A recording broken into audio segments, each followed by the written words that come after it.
How you doing, y'all? Welcome to Confidence. On today's episode, we are going to be attacking the anxious attachment. Last week, I talked about the avoidant, how to potentially get them back, but now we're going to deep dive the other side of it, right? Let's talk about the anxious attachment. Let's talk about how you get there. Let's talk about maybe just, things or signs of maybe why you might have an anxious attachment, and then we're going to get into how to fix it. I have a bunch of different ways that we could work on fixing that anxious attachment and how you can show up better in your relationships. And then the second part is somebody gave me a situation that I think is directly related to the anxious attachment. People that go through the negative dating cycle where it's like, I meet these people and they like me for a month or 2 months or 1 week, and then they ghost me or then they leave me. We're going to talk about why you might be experiencing that. And I do see that a lot with my anxious attachers. So we're going to talk about how you can show up better in your relationships. We've got a great fucking podcast on tap. I hope you're fucking ready. I got the damn notebook out, so you know I mean fucking business today. So let's get it fucking cracking, all right? So let's talk about the anxious attachment.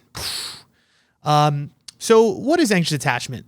Typically, these people, you might define yourself or characterize yourself as somebody with low self-esteem. You have a strong fear of rejection and abandonment, and to keep it lightly, you are clingy as fuck. That's what happens, right? Again, low self-esteem, put others' needs above our own. Typically very scared of people leaving us, very scared of people abandoning us. And because of that, what happens? We cling on. We say, please don't go. I love you. I miss you. I need you. Right? That's the anxious attachment. Your need for safety and fear of abandonment are so powerful that it starts to control you in your relationships, right? Because here's the thing, there is a healthy amount of wanting somebody's love, wanting somebody's attention, wanting some emotional closeness. These are needs in a relationship, 1000%. But I think where it starts to kill you is where that fear is what's really driving you, right? That fear is what's driving you within the relationship. You're so scared to lose them, and that's how you're showing up. Because what's happening is you're losing your authenticity, and honestly, you're pushing people away. I tell all my coachees this. I say, people pleasing is the biggest turnoff in dating. Number one, if you people please, you're toast, and people are not gonna like you. Simple as that, right? That's not fun to be around somebody that's not respecting their own desires, and that's what we're going to see is happening with this anxious attachment. So let's talk about how we would get this. Now, just like the avoidant, you also have unreliable caregivers. So to me, there's two ways that people typically generate an anxious attachment. The first is you have these parents that are over preoccupied or super intrusive in your life. Very strict, very controlling parents, right? I see that a lot with the people that I work with. And sometimes what happens is the caregivers, right? They are actually using you to fulfill their own emotional needs, right? You know what I'm saying? You are the ones that are giving them value. Have you ever felt, and I've coached a lot of people like this, that feel like they're parenting their own parents, where when they were growing up, they were the ones that were honestly the reliable ones for the parents. And sometimes it's stuff that's out of your control. I'll give you an example. I have had one coachee who essentially his mom, it was a single mom situation, and his mom was very sick, and not sick, I think in a physical way. I think it turned into that, but sick in mental health issues. She really struggled with her own worthiness. And this is typically where we get it from. But what happened is when he was growing up, he actually had this fear that his mom was going to abandon him at any time because she was so unreliable with her own mental health that at any moment he can get a fucking phone call and shit was just going to hit the fan. And it's very hard to deal with that. And think about that. Again, this idea of parenting the parents, right? Where you're the one that's reliable or responsible for your parents' well-being or your parents' emotional well-being. So what happens? Think about that dynamic. If you have to care about their emotional needs and they're dumping all this shit on you, or they're over preoccupied in your life, not letting you be your own person, they're very controlling. What happens? Inadvertently, you start living for the approval of that person. There's no self-trust, right? And again, also the fear of abandonment comes in, especially in this situation, right? We're talking about literally abandoning, right? Oh, I might lose my fucking mom if I'm not there for that person. And think about that belief, how that generates over time. Okay, if I don't show up and I'm not, with you to handle those emotions or be there for you, I could lose you. And think about how, again, that belief then generates, and then what happens? You're then stuck thinking that in relationships, you always have to be the one that's there to fix things or be there for somebody or earn somebody's love, because that's how it's always been for you when you were growing up.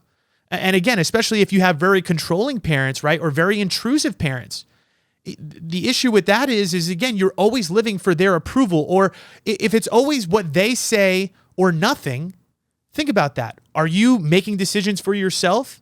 Are you becoming self-sufficient? Are you allowed to make mistakes? Typically, no. You have to follow the code that they've set up for you. Now, if you're constantly being a follower to exactly what they're saying and they don't allow you to make mistakes, think about that. Number one, you're not going to feel good enough within yourself, right? Because it's going to be hard to trust yourself because all of your trust is in what they say, not what you feel. So automatically, we're putting our emotional needs into something that is external to us. It's always about how they're showing up, right? And we're not even thinking about ourselves because, again, we're at the whim of our parents. You also have the inconsistent or unresponsive parents, right? These parents that are very emotionally dismissive. I also have some anxious attachers that actually do have like a 2-family household, right?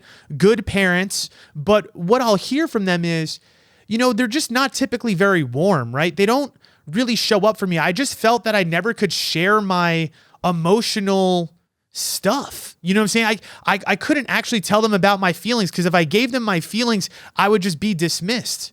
You'll also hear a lot from some of these people that a lot of the ways that their parents would show love would just be like, oh, they would just get me gifts, or they would just buy me things, or they would just, again, like almost like gifts or acts of service. It was never like these, it wasn't like I'm trying to get to know you or I'm trying to understand you deeply. All I want to do is kind of shoo you away with, gifts or little things that I'm doing for you. Like, yeah, I'm still here for you, but ultimately you're not feeling understood or you're not feeling very seen. So what can happen is you can start to bury all of that, right? And not be able to trust people with your emotions. And again, then you're in this context or in this relationship with those caregivers where, again, you're still living for their approval because they're not giving you any. And isn't that very similar to the dynamic that you are in with most of your relationships, right? Isn't it the same thing where these people outside and typically an avoidant, right, is rejecting you, and you can't show up and, express your needs or say what you need to say. And you're always living for the approval of people externally of you. And again, maybe it's because you were never given that, right? You were never given approval of your own feelings, emotions. You weren't validated by your parents. Or again, maybe you were parenting the parent and you had to be there for their emotional needs. But do you see how in both cases, you're essentially living for the external approval? Right? Whether it's, again, you're taking care of your parents or the reverse, which is they're giving you no emotional validation and you're essentially vying for it. Like, because underneath, what is it? Of course you want that. It's your parents, right? Like, it's the people that you love, of course. And that's the thing too, is like, I don't want to get lost in all of this, is like, we need that from other human beings. We want that. That's the whole point of a relationship, is that we can gain that emotional safety, that we feel seen and understood, and people actually give a shit about your emotions. It's honestly kind of crazy, some of the people that I work with, because this is what happens, right? It turns into a vulnerability issue. Because you were, again, never given that emotional safety at home or never had somebody that was really validating to you, you clam up. You hide your true self. You hide your true emotional feelings from people because you don't trust other people to handle that. And that's why sometimes you can get very, anxiously attached. Because the thing is, you do really want that. But what you're doing is you're hiding behind a veil of vulnerability. Again, that's where the pleasing comes in. Oh, I don't believe that my true self is that worthy because I've never been shown that. So I don't know how to really show up to this relationship outside of fear and outside of just trying to get your approval. If I just make you happy, without being my authentic self, because I don't trust my authentic self, maybe you'll give me some love in return. I have to almost feel like I have to show up inauthentic in order for you to care about me. And again, that starts really early on in your life. And again, whatever dynamic that you had kind of gone through. But ultimately, right, the world does not feel safe. I see that a lot with my anxious attachers or my pleasers. And you just have low trust in getting your needs met. And here's the other thing too, right? You always put other people on a pedestal. And this goes back to the self-esteem thing, where I see a lot of these people, and honestly, it's funny. I feel like something that is a very, very common theme between a lot of my anxious attachers are typically people that are a little bit more reserved, a little bit more shy. It's actually kind of like, honestly, when I get on the phone with some of these people for the first time, I could tell, right? I could tell in the way that you're talking to me because it's quiet. Sometimes honestly, I will say this. Sometimes you'll have a little bit of like a shy little stutter. You'll apologize a lot for some of the things you're saying. Oh, I'm so sorry. I'm rambling. I'm really, my bad. Like, I'm like, no, it's okay. You know what I'm saying? It's like, it's okay to be yourself. And essentially that's what I'm trying to show them, with the coaching that I have is like, we have to really rebuild that self-trust because we just don't have it. We were never shown that type of energy and that type of love in our life. So the other thing too is because you've always, again, had to parent your parents or you were always concerned about how they saw you, you end up being highly sensitive to everybody else's needs, right? But the only problem is you become insecure or anxious about your own worth, right? Again, I hope you're seeing the dynamic just in plain sight. Right? Oh, everybody else, like make sure they're good. You're like hypersensitive to like everybody else. Like think about what I was just saying about the conversation. Oh, I'm so sorry for like rambling on. You know what I'm saying? You're so concerned about the way that I will feel, about the way that you are talking, that you're not trusting that you can just be you. You could just be yourself and you can express yourself freely and without feeling like you're hurting somebody else. Because again, that's probably what you experienced in some sense. And a lot of parents or caregivers might make you feel that way because again, maybe you've shown that side. Maybe there was that full of life, expressive you that was like the kid. But when you were doing that and when you were showing that to people, especially the people that you love the most or that are supposed to take care of you, and they shut that shit down, think about that. Think about the result of that. And then you carry that belief on for the rest of your life. And that's what's wild is like those beginning beliefs that you generate start to continue to form throughout life, right? So now the kid that never had his emotional needs met at home, what happens when he goes to school? He has this type of insecurity about who he is. And what then happens in school? You're kind of the person that's more shy and reserved, and you're not getting like picked, for fucking class clown or, whatever, what I'm saying? You're not the homecoming queen, whatever it is. And a lot of my anxious attachers, I think, feel this way. They almost feel like they're never the ones that are chosen. They're always the second place trophy. They're never the person that is in the front. And it starts super early. And then throughout their life, that's what kind of happens, right? It just compounds, right? Because then in school, you feel that way about yourself. And what's funny is as we get older, we start to turn and we almost like point the finger into the world and we say, well, it's the men I'm meeting, or well, it's the people I'm meeting, which is half true. It's half true. But the other half is also true. It's like, it's also really about what you're believing about yourself. That is so critical. And to be honest, you don't have control over other people.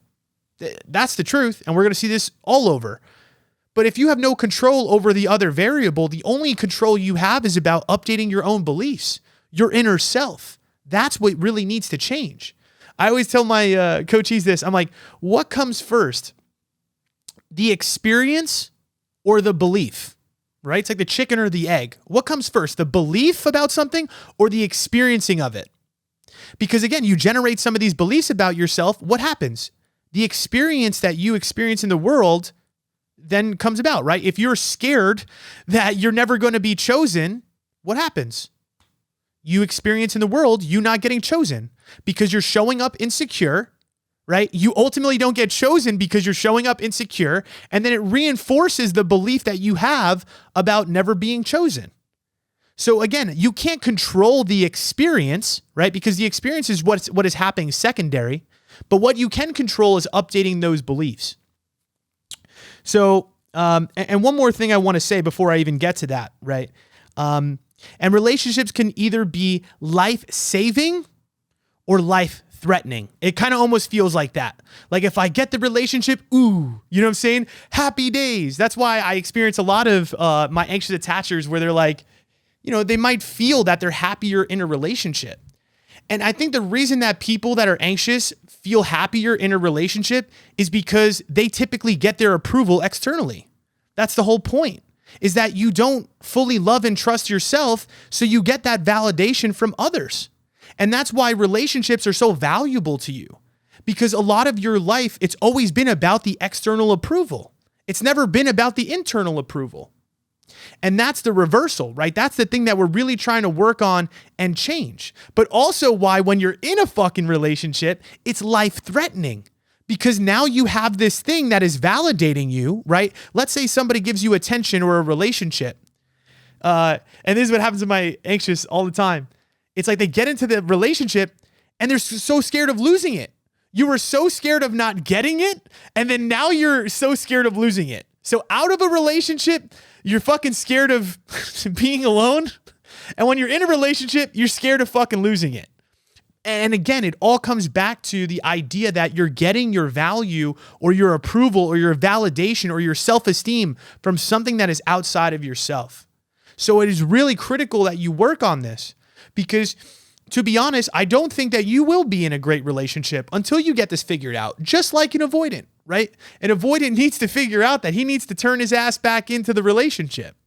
Whereas for an anxious person, you need to learn to turn yourself back into yourself, right? It just depends on where you are on the spectrum. Avoidants need work coming back in. Anxious need work going more towards themselves, right? So that's really what we're trying to work on here, is you angling and turning more towards you and less towards the relationship. Okay, so let's talk about how to fix this fucking thing. Let's get this shit right? So the first thing I do want to say, we just were talking about beliefs, right? And how, you know, the belief becomes before the experience, and the thing that we can control is our beliefs. So the first thing I want to say is this: you kind of have to reparent yourself, right? And what I mean by that is you need to challenge those limiting and past beliefs that you have generated. So let's take the example of the coachee I was just describing before. Again, he had his mom, who he felt like he was responsible for pretty much his whole life, and what was his biggest limiting belief was the fear of abandonment, the fear that the right person will not show up for him, that when he gives, nobody else reciprocates, right? And he generates this fear of abandonment from his childhood. And guess what happens? Those are the relationships that he has in his life, right? The relationships that he has in his life, when he had come to me, he's like, Chris, you know, it's hard. Like, I get into these relationships with these girls, like 1 month in, shit just fucking hits the fan, right? And then they leave or they abandon me. And again, a lot of that, again, that's the experience, right? We're talking about, okay, the experience that he's having is people are leaving him and abandoning him after a month. But the belief internally when we went to work, right? And we were like, all right, let's take a fucking look at this shit, right? Okay, it's coming from your mom, and your biggest fear in love is fear of abandonment. It's funny how his underlying belief is the experience that he's having in his current dating life. And that is the aspect of yourself that you need to challenge and that you need to fix. Something that I do with my coachees is go through that story that they're telling themselves, right?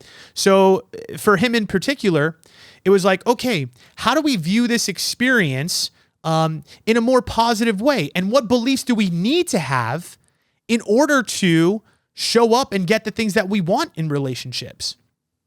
And we looked at it and we're like, you know what? You know what was really cool? Well, yes, I was always taking care of my mom, but honestly, I learned to be very self-sufficient. I learned to be very independent.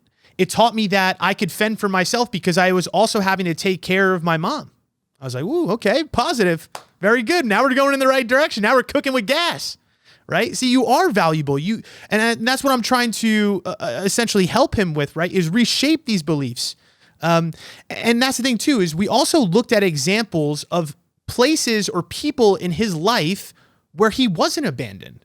And also too, how with his own mom, right? So for instance, we said, okay, you have this fear of abandonment with your mom, but is this something that you are controlling? Are you the one that's making her like this? Are you the one that's keeping her, going? That is not your responsibility, right? Her own mental health things that she's going through, you do not have control over.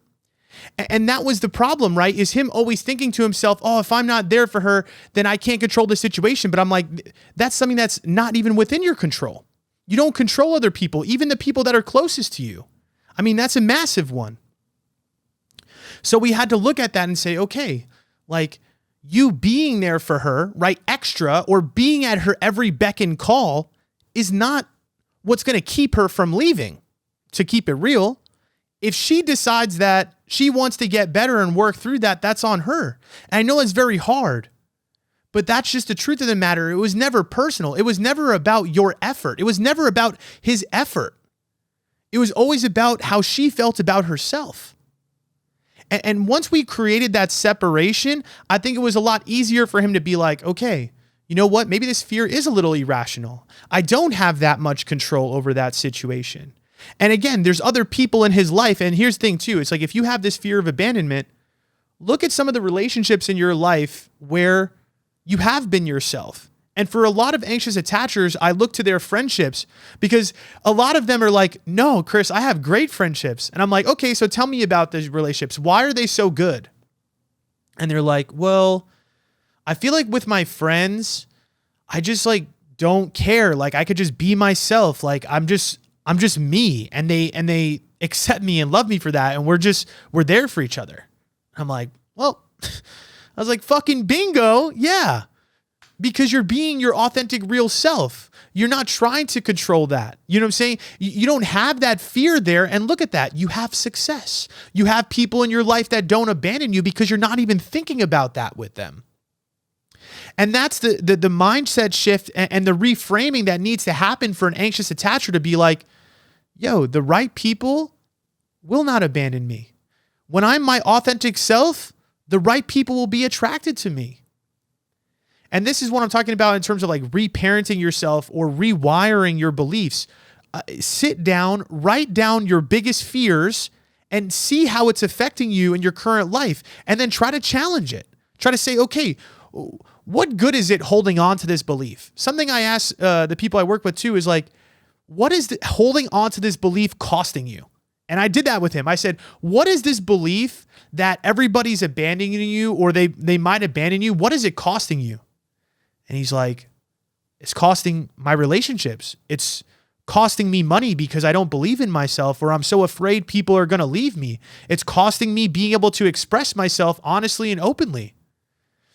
And I'm missing out on so many great things because I'm just so scared of people leaving me. And I was like, all right. And that's really powerful to believe or to start building on what it really is costing you, because this is how you reframe and change these things. And so that's what we did, right? It's like we created a new set of beliefs, right? What's the new belief that you can come up with? And again, these are the affirmations that we're talking about. So that's the first step, right? Is you got to start believing new things. And that leads me into the second thing, which is the past does not reflect the future. Like what you tell yourself fucking matters. And this is something that I've been dealing with my own self. Because what happens is sometimes when we're anxious or we're avoidant, what do? We hold on to this guilt. Oh man, I wish I would have set these boundaries better. Oh, damn it. Like looking back, I'm like, fuck, like, I could have did that so much better or whatnot. And then what happens is we label ourselves. And this is why I want you to be cautious about labeling yourself an anxious person. Because as soon as you put yourself into that box, like, yes, you might have those tendencies. And yes, this is definitely very real. But if you tell yourself that, and you don't allow yourself to evolve and grow past that label, you'll never get past it. And you're going to hold on to all this guilt. I take a look at, my own self and my relationship journey. Yeah, I've had some fucking fucked up shit happen. You know what I'm saying? Like I've messed up a few relationships and even see that sentence is dangerous, right? I messed up a few. The guilt in that statement, the guilt in those feelings, the guilt in those words will fucking crush you. Because all it does is make you feel like you're defective and like you're the problem. And don't get me wrong, there's things that we need to improve. And this is why we're doing this, right? Is because you want to get better. But at some point, you need to change the identity and say to yourself, you know what? I used to be anxious. I'm not anxious anymore.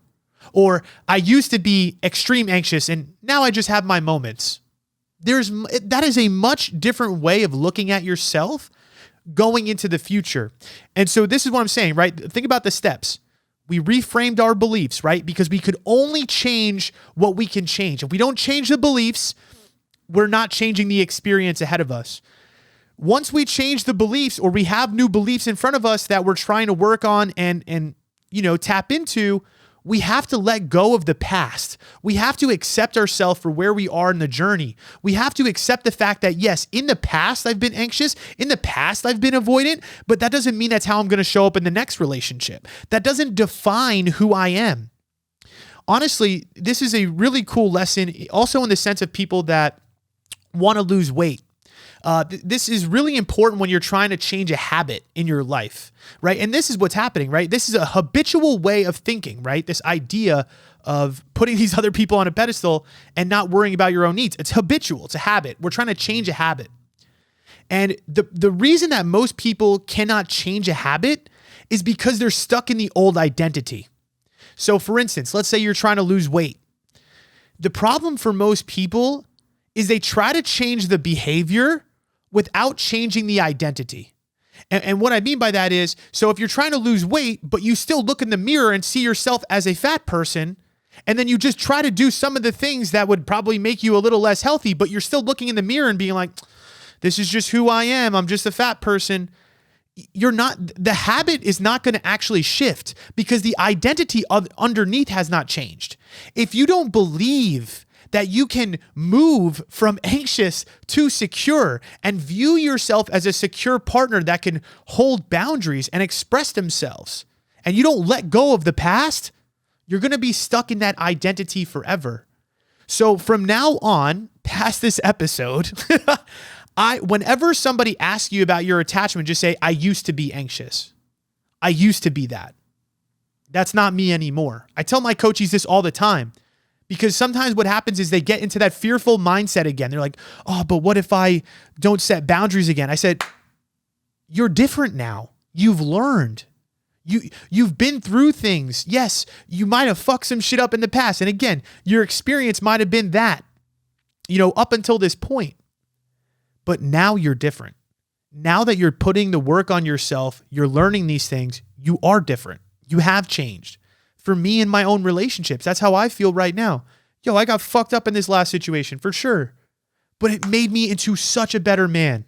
I've learned so much. I stopped taking fucking testosterone. I made so many positive changes. I've read every damn book. I got a new therapist. I've done the work in terms of like really studying these patterns. Yes. Did I make those mistakes in the past? Yeah, I did. And do I sometimes feel guilty? Of course. But I remind myself now and I'm like, that's not you anymore. And guess what? Somebody else new in your future is going to appreciate this work that you're doing on yourself. Yes, I maybe haven't got it right up until this point, but I'm going to get it right next. So that's step number 2 is you cannot bring that past self into the future. Your identity of who you feel that you are matters. It fucking matters. And again, what you tell yourself matters a lot. All right.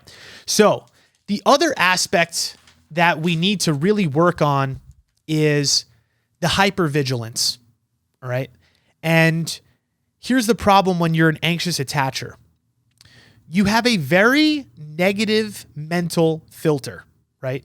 You're hypervigilant to what your partner is doing, right? And this makes sense. Again, we're always constantly looking external for approval. So we're always worried about how they view us, right? So that was the big thing with the guy that I was working with too, is like, he was always wondering, where's the relationship going? Where's the relationship going? Why are they doing this? What's going on? They haven't texted me back.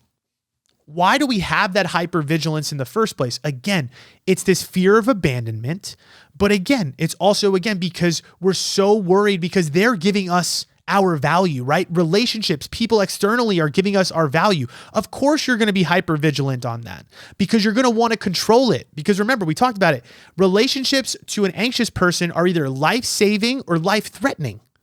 So think about that. If you're on high alert all the fucking time because you're scared about where this relationship is going or whatnot, this is where you really need to do some work and you need to have a lot of awareness over this. So, but again, to me, it's really just faulty thinking. It's viewing little events and actions through a negative mental filter.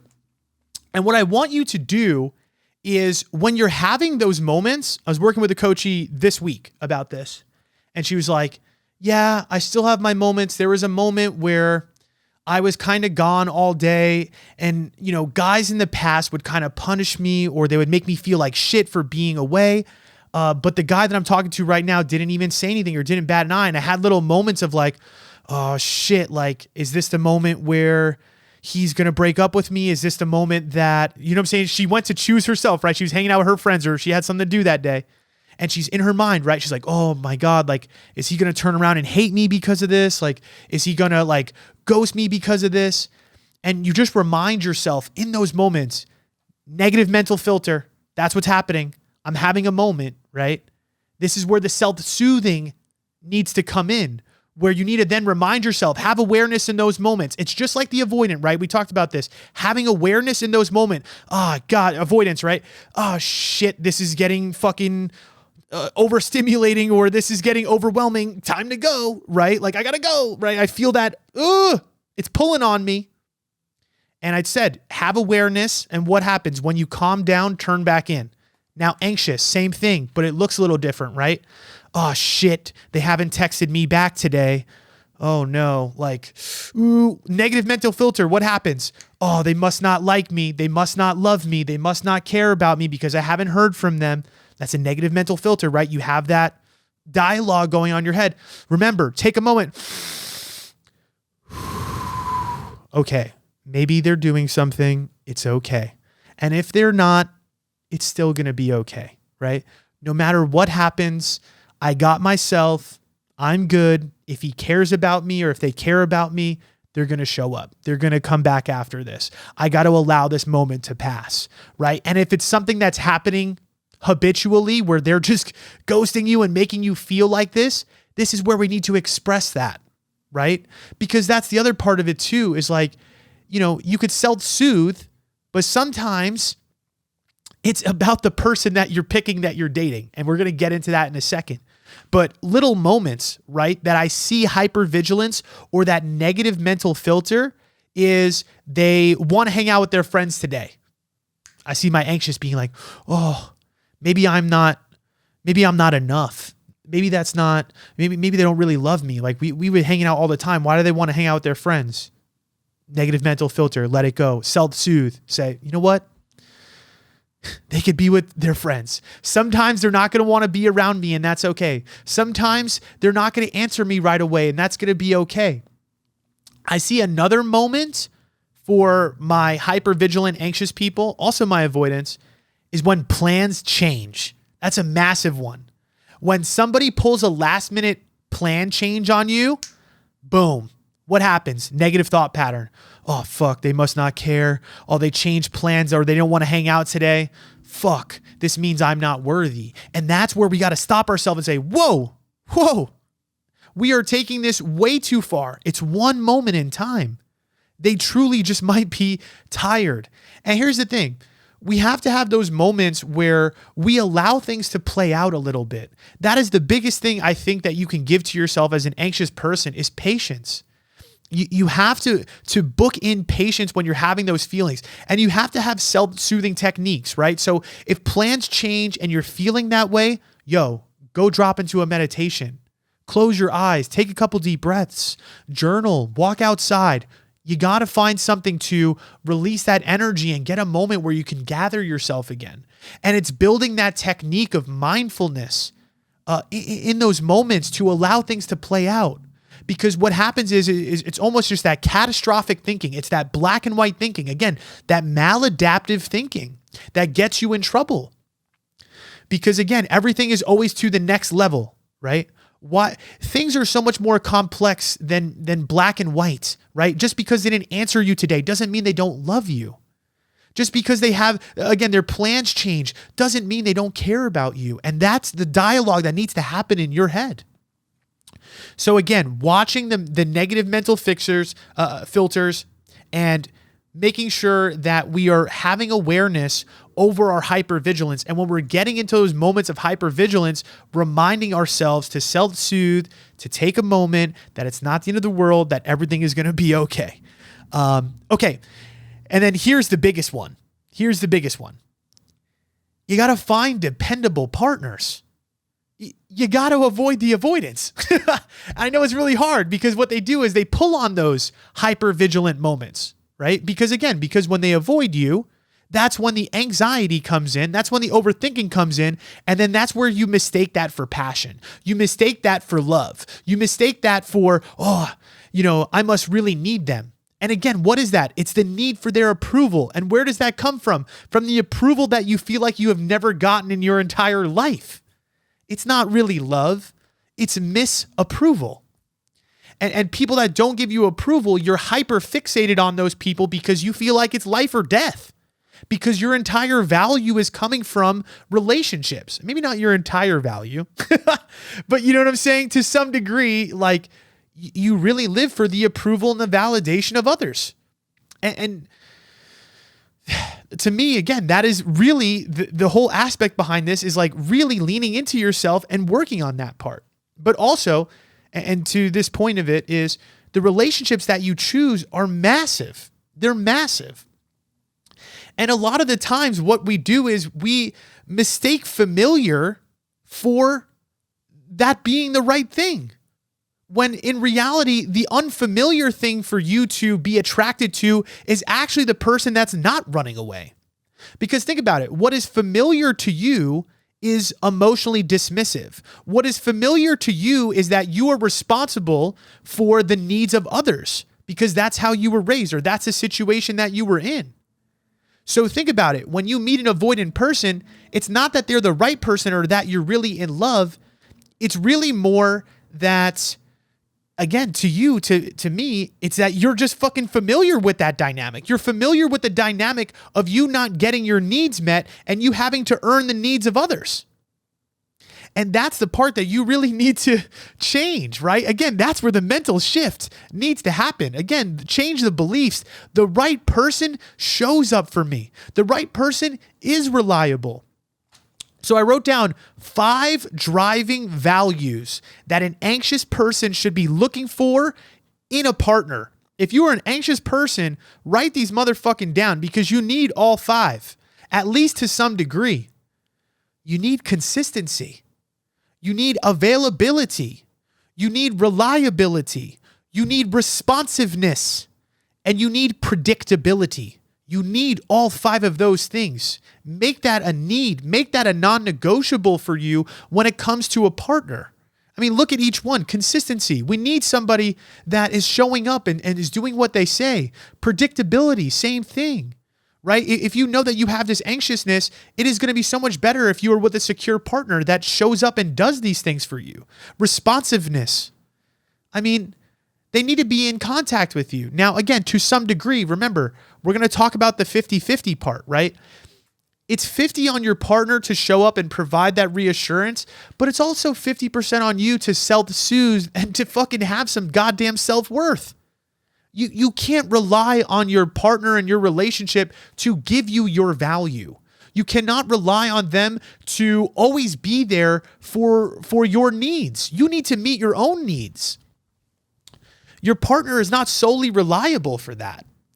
And I think that's something that happens too with anxious people as well, is like we become so reliant on one person, one romantic partner giving us everything that we need.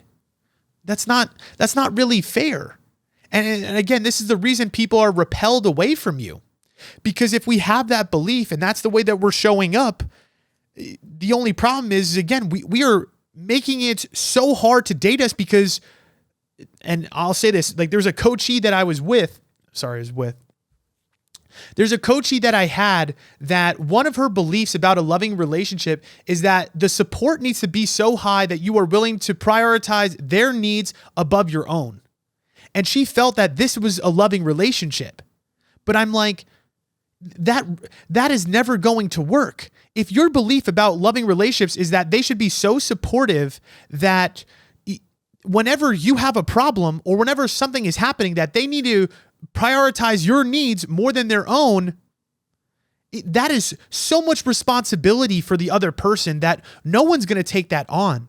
And that's what I'm trying to tell you about this situation is like, yes, we do need a relationship that has these things, but we also need to be able to give those things to ourselves as well, right? If our partner can't pick up the phone right now and they're doing something and you're having an emotional breakdown or whatever it is, there's got to be moments where you can handle it. It cannot be all reliance on your relationship.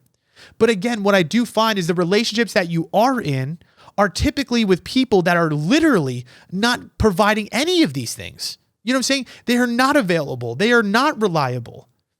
And of course you're going to be anxious. Of course you're going to suffer if you cannot set the boundary in that relationship. So here's, to me, the secret sauce, though. Here is the secret motherfucking sauce. And this is what I help people with on a daily basis. You got to start setting boundaries even when it's uncomfortable. That is what we're talking about here.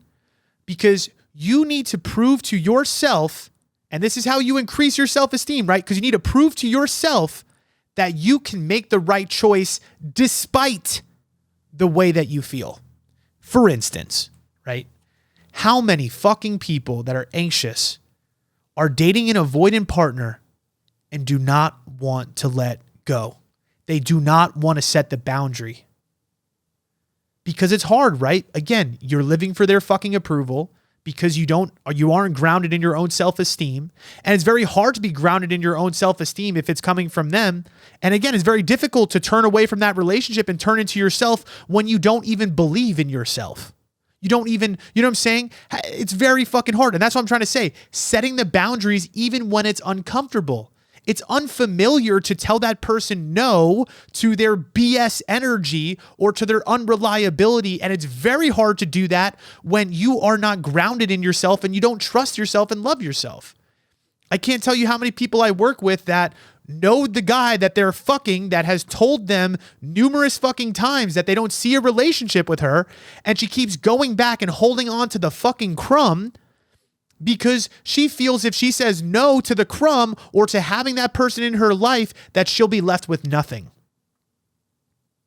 But you won't be left with nothing. You'll be left with yourself. The problem is you think that yourself is nothing. That is the issue. The issue is there is no self-value. There is power to being alone. There is power to choosing yourself. There is power to setting these boundaries. And so for a situation like that, what I like to do is, it is very uncomfortable to set those boundaries. It is. But again, here's what we need to do. Let's break it down into chunks, right? So for instance, in her particular situation, I'm like, all right, so you're unwilling to tell this person no or stop this relationship, which would be the best, right? Ideally, you cut out anybody in your life that is not reliable and is not consistent. You don't need that in your life. You really don't. But if you need to have this person in your life and you cannot set the boundary, what do we need to do? We need to break it into small pieces. It's like we're feeding a baby. You know what I'm saying? Like you have this whole slice of pizza, but if I cut it into little pieces for you and I give it to you one at a time, it's a little bit easier to eat. And the same thing goes for setting boundaries. If you know that you can't tell that guy no because you have no friends and you have nothing else to rely on and your self-worth is in the shitter, why don't we start by distancing ourselves a little bit? Why don't we start by maybe just texting a little bit less this week? You got to find little ways to start setting boundaries that are very small, right? And other ways too. You got to get creative on how you attack the problem. So what I'll also have her do is this. Okay, we're struggling to find security in this relationship. Let's work on other relationships. What I find is she really struggles with getting herself uncomfortable, and she's always going back to comfort because it's just easier. Again, it's just easier. So I was like, okay, if you can't break that because it's so comfortable to you, why don't we just do other things that are uncomfortable? Go have a conversation with a stranger. Go on a date. Go meet a new friend. Those are maybe a little bit less risky for you. And guess what? It starts to break you out of that shell that you can do uncomfortable things, that you can actually choose yourself.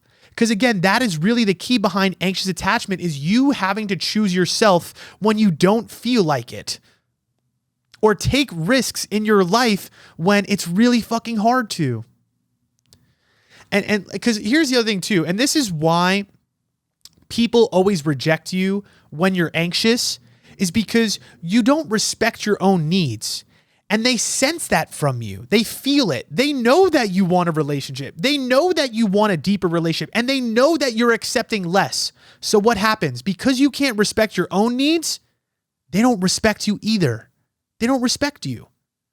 And that's what you need to understand, is that you think you're doing the right thing by earning their love or giving them more or staying patient or being around, because if I just show them more love and more energy, they're going to see my value. No, actually the opposite. They could tell that you want something deeper. They could tell that you want something more because it's hidden, but it's in plain sight to them.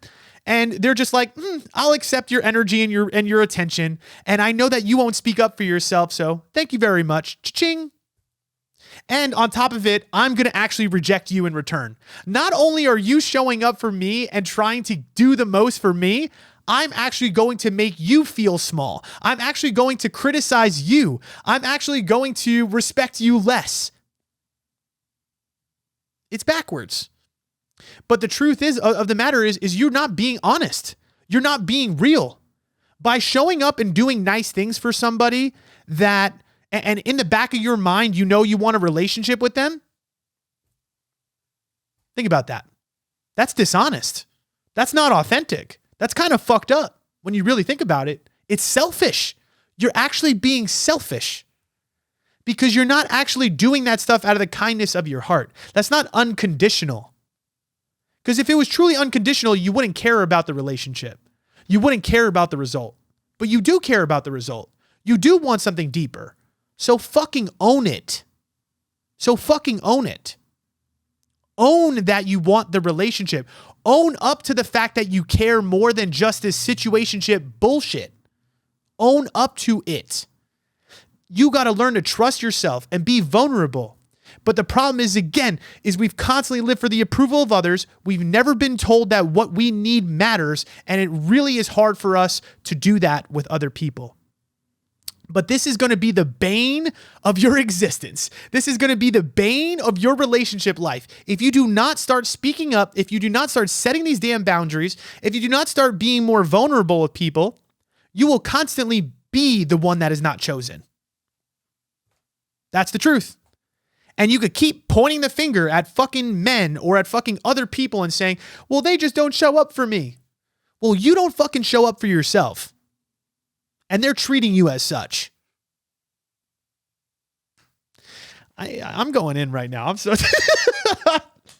it's fucking hard. But here's one more little thing I just want to mention before I jump into the last part here, which is you got to have an abundance mindset as well, right? There's so many great fucking people out there, right? Your needs will get met by somebody. That's where the reframing of the beliefs also needs to happen. We need to have an abundance mindset. This one person that you are hyper fixating on, they are not the end all be all. Whether they're awesome or not, you have to believe that there is somebody out there that can treat you with reliability, with respect, with consistency. And if you don't, what are you doing? You're never going to get what you want. If you don't have that belief that the right person is out there, you're going to sit in this shitty ass relationship for the rest of your life, or you're just going to accept less than you really want to for the rest of your life. Again, it's all about challenging your beliefs. It's all about understanding the way that you're thinking.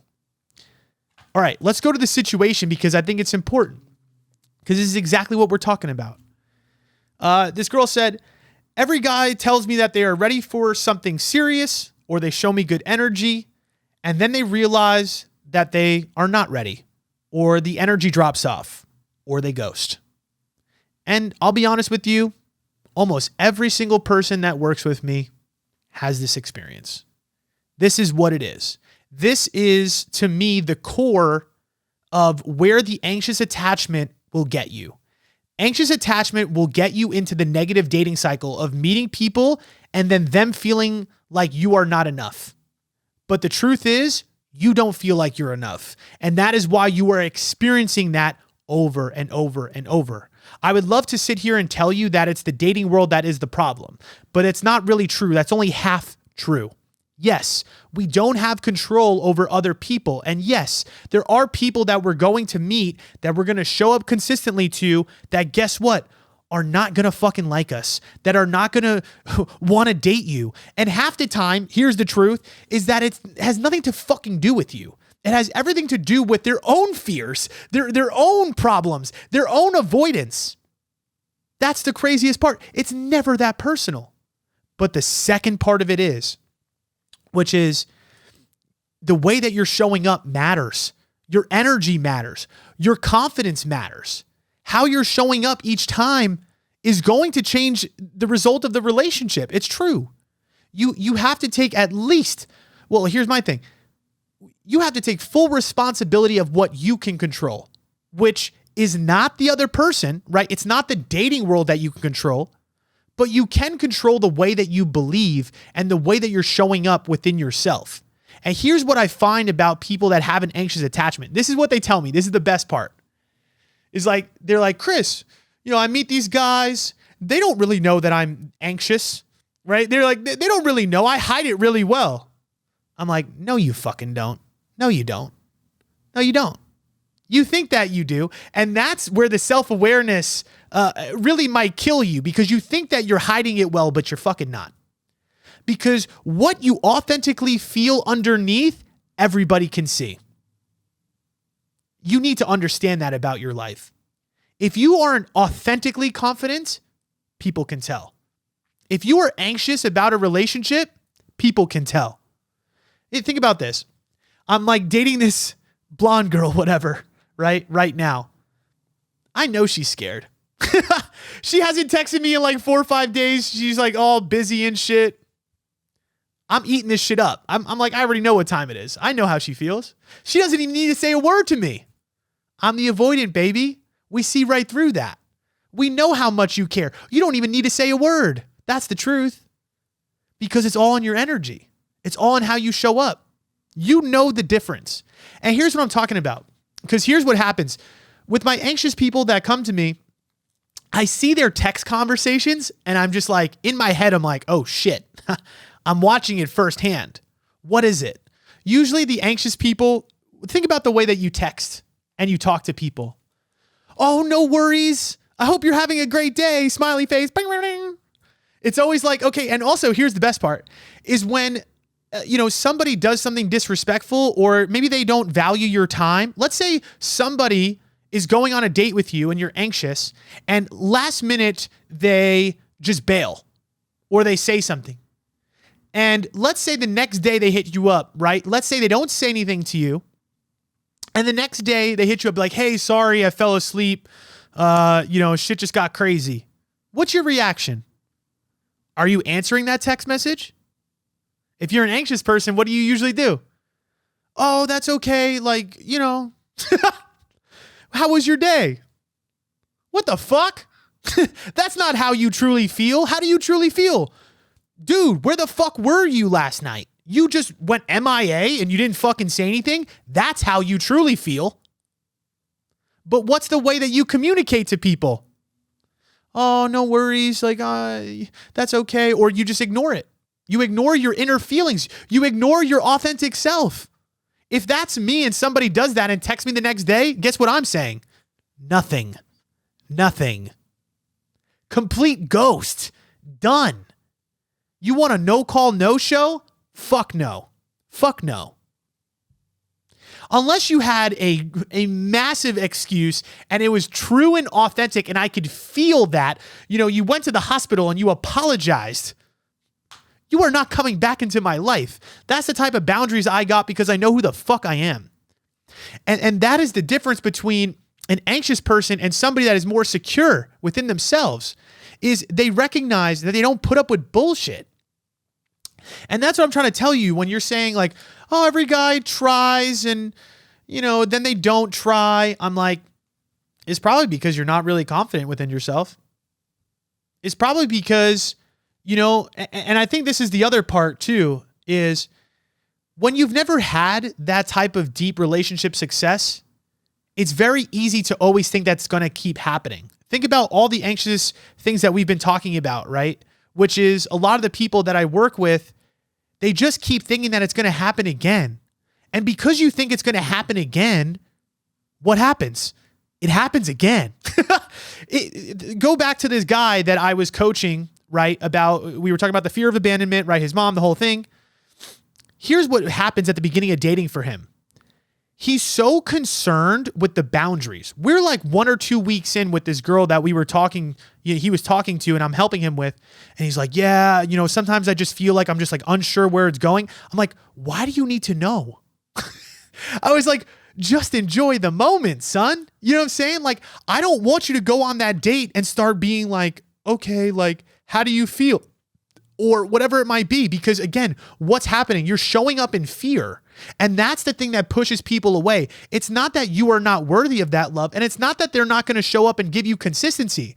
But a lot of the times that you're showing up in the relationship, when you're having all those anxious, overthinking thoughts, that's how you're showing up. You're so concerned with where the relationship is going or what's going to happen that you can't just even enjoy the moment and have fun and let it ride. You got to have this self-belief that you're going to be okay no matter what happens. And that to me is the biggest mental shift that you could really make, is everything that's happened in the past, it can change now. It's not that personal when somebody rejects me or doesn't show up for me. It's part of it. Some people are not going to love me, just like I'm not going to love every single person I meet. It's fair. But you just got to have that self-belief that if I show up authentic and I'm vulnerable, the right person is going to show up for me. And I'm going to communicate as such. And here's something that I wrote down. Confident communication comes from a place of knowing who you are and what you are worth. When you truly believe in yourself, you will be patient, you will be non-blaming, you'll be able to speak up when you don't like something, and you trust that your true feelings matter. And you're not scared of the timeline or the truth, because you know you are going to find what you are looking for. Abundance mindset. If I speak up and I say what I need and I express what I need and you don't show up for me and you abandon me, quote unquote, at least I didn't abandon myself. At least I said what I needed to say. At least I'm now repelling away the people that are not meant to be in my life. All you're doing is by staying around for somebody that doesn't really fully love you, is you are accepting a fantasy that they care about you when they really don't. Look at the fucking reality. The reality is that person doesn't fully prioritize you or fully care about you. And you just don't want to believe it. So you hide yourself. You hide from that truth because you're so scared of it. But in reality, you're holding on to nothing. And that's what happens in a lot of the times is like girls will tell me like, but I don't want to lose them. I'm like, you don't fucking have him. You have a piece. You have this little ass attention that they're giving to you once every 30 days. Is that what you believe a relationship is? Don't you want something more? Don't you want something better? Abundance mindset. Your person is out there. Start with that belief. Start believing that today. Write it down on a piece of paper. The right person is out there. I'm not going to have to earn their love. I don't need other people's approval to be happy. I am fucking dope. The right love will not feel like this. The right love will be consistent. The right love will be reliable. There are good people out there. Think about yourself. Think about the way that you're showing up and the way that you're loving somebody. Are you reliable? Are you consistent? You're telling me you're the only person that feels this way? Think about everybody else that's listening to the fucking podcast that's anxious. How many people are really out there that are reliable? Millions. How many people are out there that are looking for love that do want to show up and do it the right way? Millions. Remind yourself of that. And what I'm telling you is at the beginning of this, your dating relationships, this is the key to all of it. It's the confident communication. It's knowing your worth. It's knowing what you want. It's not being afraid to disagree. It's not being afraid to tell somebody you didn't like something. It's not being afraid to show disinterest to people that are showing disinterest in you. You just got to be honest with yourself. Look at the reality. And again, what does this all really hinge on? It all really hinges on you building a strong sense of self and trusting that and believing that. And how do we build a strong sense of self? Just like we were talking about, start setting some boundaries. Start doing the uncomfortable thing. Think about the first time you rode a bicycle. Were you confident? No. You got on the bicycle, you fell down a few times, you didn't do it that good, but eventually you got the hang of it and you started fucking pedaling. It's the same thing with the anxious attachment. Start setting little boundaries. It's going to feel uncomfortable. It's going to feel uncomfortable to say, hey, I didn't like that you said that to me. Hey, where were you last night when you just didn't text me, you didn't show up for me? Hey, I love you and I think you're a dope person, but you are so hot and cold and I never see you and my needs are not getting met. I can't be in this relationship anymore. Get on the bicycle. Start pedaling. Even if it looks ugly. You know what I'm saying? Even if it doesn't feel right to you. But the problem is you are so stuck in doing the comfortable thing that you are unwilling to change. And that's my whole thing too at the end of the day is no one has responsibility for your happiness and for your relationships other than yourself. If you want to get it right, start doing uncomfortable shit. Start taking uncomfortable action. Start having some self-discipline. The entire difference between winners and losers in this fucking life is self-discipline. It's people that do what they say and they do the right thing no matter how hard it is. Think about the millionaires and think about the bums. The millionaires believe that they can achieve. They do the work even when they don't want to. And again, I know this is really hard, but this is the shift, right? It's like, I want you to get this right, but you got to look at your beliefs. You got to let go of the past failures. You got to start fresh. You got to start setting boundaries with these people. You got to start looking for reliability and ultimately have that abundance mindset that you're going to find what you're looking for. And if you could put all of those things together, work on your self-worth, hit the fucking gym, take care of yourself, read the damn books, build a stronger sense of self, build a stronger relationship with yourself, turn into yourself and not into your relationships.